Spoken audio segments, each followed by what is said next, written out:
China ने नकली चांद बना लिया रात को रोशनी करने के लिए, और हम क्या कर रहे हैं? हम मंदिरों को और मस्जिदों को खुदवा खुदवा कर शिवलिंग ढूंढ रहे हैं। आज भी ये कोई माना कि गंगा शिव जी की जटाओं से निकल रही है, और चंद्र ग्रहण और सूर्य ग्रहण राहु और केतु की नाराजगी की वजह से आते हैं, या बारिश इंद्र कराता है, तो उनके लिए मूर्ख के अलावा और क्या शब्द कह सकते हैं? बाबा साहब न हुए होते तो पता नहीं इस देश का संविधान कितना खतरनाक होता। ये हमारा सौभाग्य है। इस बात के लिए भारत के 140 करोड़ लोगों को बाबा साहब का बार बार आभार व्यक्त करना चाहिए। कल्पना में तो इन्होंने समुद्र का मंथन भी कराया था, उसमें से चंद्रमा भी निकला, गाय भी निकली, और पता नहीं क्या क्या वृक्ष भी निकले, अमृत भी निकला, सब निकले। इनकी कल्पनाओं में तो वहाँ शिव जी लेटे रहते हैं, वहाँ जो कहीं हिमालय के ऊपर कौन सा कैलाश पर्वत पे। मैंने कहा यार, एक दिन मैंने कहा क्षीर सागर में विष्णु लेटे रहते हैं शेषनाग की सैया पे। वो सैटेलाइट को ये तो पता कि जाम लगा हुआ है, वो ये भी बता देते कि सड़क खुद रही है, इधर से निकल जाओ बच के। लेकिन आज तक कहीं उसमें जो है कैलाश पर्वत पर ना तो उस सैटेलाइट को शिवजी महाराज दिखाई दिए, और ना शेषनाग पर लेटे हुए विष्णु दिखाई दिए। उनके दिमाग का अंधविश्वास और पाखंड निकालने की जरूरत है। जिस दिन ये निकल जाएगा, इनके दिमाग अपने आप बदल जाएंगे, लड़ना बंद कर देंगे। कबीर साहब ने एक बात कही थी कि सब कहते हैं कागज लेखी, मैं कहता हूं आंखन देखी। जो हमारा विषय है हिंसा मुक्त भारत, इसमें मैं अपने अनुभव की बात कहना चाहता हूं, किताबों की बात नहीं। मैं मानता हूं कि ये हिंसा, ये अन्याय, ये नफरत, ये वर्ग विभाजन, इसकी एक ही वजह है, ठप दिमाग। मेरे शब्द को आप समझने की कोशिश करना, ठप दिमाग। समाज में कुछ लोग ऐसे हैं जिनके दिमाग ठप हो चुके हैं, जिनके दिमाग सदियों पहले रुके हुए हैं, उनके दिमाग विकसित ही नहीं हुए। दुनिया बहुत बदल चुकी, दुनिया में नई नई रिसर्च हो गई, दुनिया में नए नए आंदोलन चल गए, लेकिन उनके दिमाग अभी वहीं ठहरे हुए हैं। मनुष्य जाति का अगर हम इतिहास पढ़ें तो प्रारंभिक काल में मनुष्य और पशु में कोई अंतर नहीं था। मनुष्य भी पशु की तरह बिना कपड़ों के रहता था, बिना घरों के रहता था, बिना समाज के रहता था, बिना परिवार के रहता था। प्राचीन काल के अगर हम सब वो इतिहास पढ़ें या कहानियां पढ़ें, तो भेड़िया और आदमी आमने सामने आ गए। अगर भेड़िया का दाव लग गया तो उसने आदमी को मार के खा लिया, और आदमी का दाव लग गया तो उसने भेड़िया को मार के खा लिया। हमारा हजारों साल का समय इस तरह गुजरा है। फिर धीरे धीरे मनुष्य का दिमाग विकसित होना शुरू हुआ, मनुष्य ने समाज बनाना शुरू किया, मनुष्य ने खेती करनी शुरू की, मनुष्य ने पशुपालन शुरू किया, बस्तियां बनानी शुरू की, और धीरे धीरे सामाजिक संबंध स्थापित हुए। तो दुनिया भर में राज्य के लिए और अधिकारों के लिए हिंसा होती थी, हथियारों से लड़ा जाता था। उस समय के जो भी हथियार थे, कभी पत्थरों से और पेड़ों की टहनियों से लड़ा जाता था, कभी फिर तलवारों से, तीरों से लड़ा जाने लगा, फिर बंदूकें आ गई, फिर बम आ गए। लेकिन इस बीच में मनुष्य का दिमाग थोड़ा विकसित हुआ, और मनुष्य ने सोचा कि हम क्यों लड़ते हैं। इन चीजों के लिए हम कोई नियम भी बना सकते हैं, कोई कायदे बना सकते हैं, कोई सिस्टम बना सकते हैं।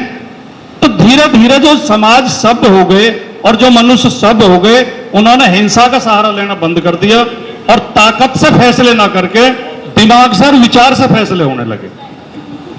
लेकिन जो मैंने शुरू में कहा, जिनके दिमाग ठप हैं, जो अभी विकसित ही नहीं हो पाए, वो आज भी हिंसा से, ताकत से और हथियारों से फैसले करना चाहते हैं। लड़ाई की वजह और हिंसा की वजह यह है। इन लोगों के दिमाग विकसित करने पड़ेंगे। और आज दुर्भाग्य की बात यह है, जो सबसे ज्यादा चिंता की बात है, कि इस देश में आज जो मेन सिस्टम है, मेन सिस्टम क्या है? हमारे यहां 3 संस्थाएं हैं जिनसे लोकतंत्र चलता है, विधायिका, कार्यपालिका और न्यायपालिका।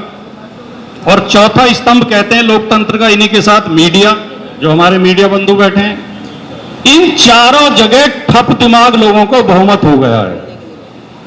विधायिका में भी, कार्यपालिका में भी, न्यायपालिका में भी और मीडिया में भी ऐसे लोग बैठे हैं जिनकी बातें सुन के आप टीवी चैनल खोलो, एंकर की भाषा आप सुनो। कहीं अब मैं पढ़ रहा था कि जापान वाले ये रिसर्च कर रहे हैं कि पानी में से हाइड्रोजन को अलग कैसे किया जाए। पानी में ऑक्सीजन और हाइड्रोजन होती है, तो हाइड्रोजन अगर अलग करने की विधि वो काफी हद तक उन्हें सफलता मिल गई है।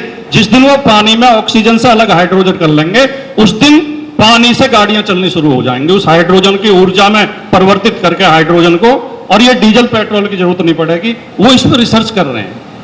अमेरिका में मेडिकल साइंस में रिसर्च चल रही है और शायद बन गया है आर्टिफिशियल ब्लड। उन्होंने नकली खून बना लिया है। अगर खून की जरूरत पड़े और खून ना मिल पाए तो वो नकली खून से भी आदमी का जीवन बच जाएगा। उसका अभी प्रयोग तो हो गए, लेकिन वो बाजार में नहीं आया।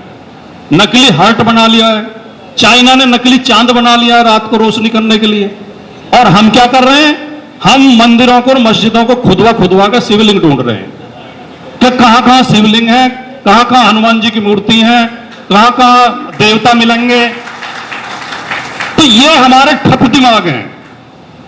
जब मनुष्य को ज्ञान नहीं था, मनुष्य के पास जानकारी नहीं थी कि रात और दिन कैसे होते हैं, बारिश कैसे होती है, भूकंप कैसे आते हैं, ओले कैसे पड़ते हैं, तो उसने कल्पना कर ली कि बारिश कैसे होती है। ये कि इंद्र देवता है, इंद्र देवता आदेश देता है बादलों को, जाओ बारिश करके आओ।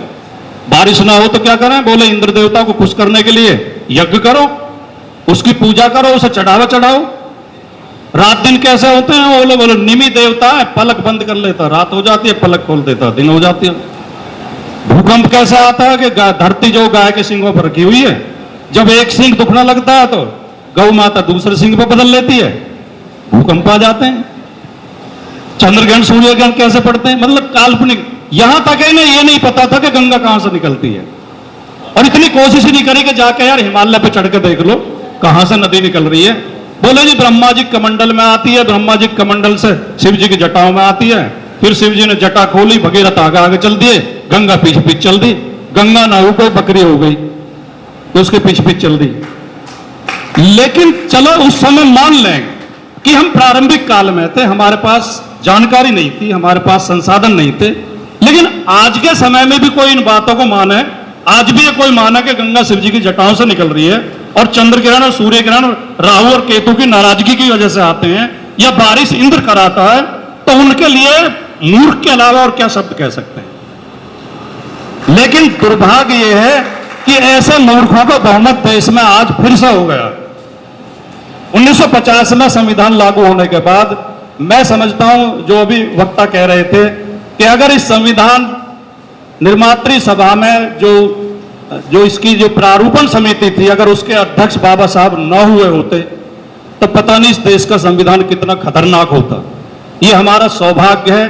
इस बात के लिए भारत के 140 करोड़ लोगों को बाबा साहब का बार बार आभार व्यक्त करना चाहिए कि वो एक महामानव, एक मैं समझता हूं कि ज्ञात इतिहास में, और ये बात मैं आज नहीं कर, मैं बहुत बार बोलता हूं, लाल सिंह गौतम हमारे साथी, इन्हें पता है, मैं बहुत जगह बोलता हूं, भारत के ज्ञात इतिहास में बाबा साहब से बड़ा विद्वान दूसरा नहीं हुआ। जो इन्होंने काल्पनिक बना रखे हैं वो तो अलग बात है। कल्पना में तो इन्होंने समुद्र का मंथन भी कराया था, उसमें से चंद्रमा भी निकला, गाय भी निकली, और पता नहीं क्या क्या वृक्ष भी निकले, अमृत भी निकला, सब निकले। इनकी कल्पनाओं में तो वहां शिव जी लेटे रहते हैं, वहां जो कहीं हिमालय के ऊपर कौन सा कैलाश पर्वत पे। मैंने कहा यार, एक दिन मैंने कहा क्षीर सागर में विष्णु लेटे रहते हैं शेषनाग की सैया पे। मैंने कहा यार, पूरी दुनिया के इतने सैटेलाइट पूरे आसमान में घूम रहे हैं, उसमें वो जगह जगह के फोटो खींच के भेजते रहते हैं, वीडियो भेजते रहते हैं। एक एक आप जो कहीं जाना हो, आपको जगह पता नहीं, आप गूगल पर जगह डाल दो, वो लड़की साथ के साथ बताती रहती है कि इस रास्ते से निकल जाओ, इधर तो जाम लगा हुआ है, इधर से निकल जाओ। वो सैटेलाइट को ये तो पता कि जाम लगा हुआ है, वो ये भी बता देते हैं कि सड़क खुद रही है, इधर से निकल जाओ बच के। लेकिन आज तक कहीं उसमें जो है कैलाश पर्वत पर ना तो उस सैटेलाइट को शिवजी महाराज दिखाई दिए, और ना शेषनाग पर लेटे हुए विष्णु दिखाई दिए। और मैंने कहा भैया, दुनिया ने इतनी तरक्की कर ली यार, सबके पास व्हाट्सएप है, फेसबुक है, ट्विटर है, मोबाइल फोन है। अरे यार, कहीं उसके पास भी होता तो कोई अपना नंबर तो देता, हमें किसी व्हाट्सएप ग्रुप में जोड़ देता, हम अपना दुख दर्द तो बता देते। तो मैं समझता हूं कि अभी एक बात और कही गई थी, रानी कर्णावती की आपने कहानी सुनाई, और हुमायूं की। भारत के इतिहास में जो विदेशी आक्रमणकारी आए और उनसे हमारे लोगों की लड़ाइयां हुई। चाहे 712 में सबसे पहले मोहम्मद बिन कासिम आया, उसके बाद महमूद गजनबी के आक्रमण हुए, मोहम्मद गौरी के हुए, बाबर आए 1526 में, पानीपत में लड़ाई हुई इब्राहिम लोदी की सेना से, और उसके बाद की लड़ाई राणा सांगा से उसकी लड़ाई हुई, बाबर की लड़ाई हुई, या शिवाजी से लड़ाइयां हुई औरंगजेब के जमाने में। मैं बहुत गंभीरता से, बहुत जिम्मेदारी के साथ कहना चाहता हूं, इस हॉल में ज्यादातर पढ़े लिखे लोग बैठे हैं, आप सबको जानकारी होगी, लेकिन मैं इस बात को दोहराना चाहता हूं कि भारत के इतिहास की एक भी लड़ाई ऐसी नहीं है जिसमें एक ओर सारे हिंदू खड़े हों और दूसरी ओर सारे मुसलमान खड़े हों। अगर बाबर भी इब्राहिम लोदी से लड़ रहे थे तो बाबर के साथ राणा सांगा की सेना लड़ रही थी, लेकिन राणा सांगा से जब कौन से मैदान में हुई थी उसमें लड़ाई हुई, तो राणा सांगा की ओर से हसन खां मेवाती की सेना लड़ रही थी, राणा सांगा की ओर से। अगर औरंगजेब की लड़ाई शिवाजी से भी थी तो औरंगजेब कभी शिवाजी से लड़ने नहीं गए। जब भी जाते थे जयसिंह के सेनापति होते थे, जयसिंह की सेना जाती थी लड़ने के लिए। और उसके शिवाजी के 4 या 5 जो सेनापति थे वो मुस्लिम थे, उनके टोटल 8 या 9 सेनापति थे, उनमें 4 मुस्लिम थे। कभी इस देश में ऐसी लड़ाई नहीं हुई कि एक तरफ हिंदू खड़े हो और एक तरफ मुसलमान खड़े हो। तो ये जो ठप दिमाग लोग हैं, जिनके ठस दिमाग हैं, जो आगे बढ़ना ही नहीं चाहते, जो आगे की सोचना ही नहीं चाहते, जो आज भी मेंढक मेंढकी का विवाह करवा कर बारिश करवाना चाहते हैं, ये वो ठस दिमाग लोग हैं जो हमारे भोले भाले लोगों को गुमराह करते हैं। कभी हमारे अनुसूचित जाति के भाइयों के खिलाफ भड़काते हैं, कभी अनुसूचित जनजाति के खिलाफ भड़काते हैं। लड़ाई क्या है मणिपुर की? ये कुकी और मैतेई की लड़ाई क्या है? ये अनुसूचित जाति का लाभ, अनुसूचित जनजाति का लाभ उठाने के लिए तो लड़ाई है। राजस्थान में जो गुर्जर और मीणा लड़े, क्यों लड़े? ये षड्यंत्र पूर्वक लड़ाए गए। और आखिर में मैं एक बात कहते हूं, केवल ये मैं इस संदर्भ को इस तरह जोड़ते हुए कि लोगों को शिक्षित करने की जरूरत है, उन्हें विचार देने की जरूरत है, उन्हें इतिहास बताने की जरूरत है, उन्हें सच्चाई बताने की जरूरत है, उन्हें वैज्ञानिक आविष्कारों से अवगत कराने की जरूरत है, उनके दिमाग का अंधविश्वास और पाखंड निकालने की जरूरत है। जिस दिन ये निकल जाएगा, इनके दिमाग अपने आप बदल जाएंगे, लड़ना बंद कर देंगे और ये नफरत करना बंद कर देंगे। लेकिन जो बहन जी ने कहा, और मैंने शुरू में उसका समर्थन कर दिया था, आखिर में मैं इतना कहना चाहता हूं कि इस हॉल में कुछ गुर्जर, कुछ यादव, कुछ जाट भाई और कुछ चौहान और कई ओबीसी जातियों के लोग बैठे हैं। मैं उनसे कहना चाहता हूं कि वर्तमान में जो सरकारी भर्तियां हो रही हैं इस भारतीय जनता पार्टी के शासन में, चाहे उत्तर प्रदेश की हो चाहे सेंटर की हो, उन सब में सबसे ज्यादा अन्याय ओबीसी के साथ हो रहा है। आपके हक मारे जा रहे हैं, आपकी सीटें खाई जा रही हैं, आपके बच्चों को रोजगार से वंचित किया जा रहा है, और आप मूर्खता में ढपली बजा रहे हो, उनकी जय जयकार कर रहे हो जो आपके शत्रु हैं। और जब तक ओबीसी समाज अनुसूचित जातियों और अनुसूचित जनजातियों के साथ भाईचारा बना के एक जमात नहीं बनाएगा, आपकी समस्याएं हल होने वाली भी नहीं है। तो साथियों, बहुत बहुत बधाई और बहुत बहुत शुभकामनाएं देते हुए इतना सुंदर आयोजन आपने किया। मुझे आदत है चेहरे पढ़ने की,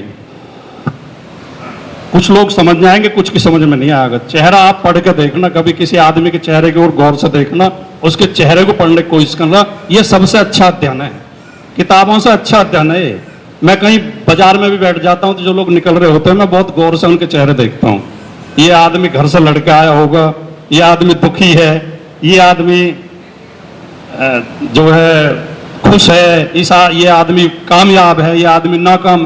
तो मैं चेहरे पढ़ रहा था बैठ के यहाँ, मैं दिल की बात कहना चाहता हूं। मुझे एक एक चेहरा प्रबुद्ध और विद्वान और विचारशील लग रहा था। इसलिए बेशक इस कार्यक्रम में कम लोग हैं, लेकिन आप सब ऐसे लोग हैं जो एक एक आदमी 1-1 लाख लोगों को समझा सकता है। यही हमारा मिशन होना चाहिए। हमें ये विचार ज्यादा से ज्यादा लोगों तक पहुंचाने चाहिए।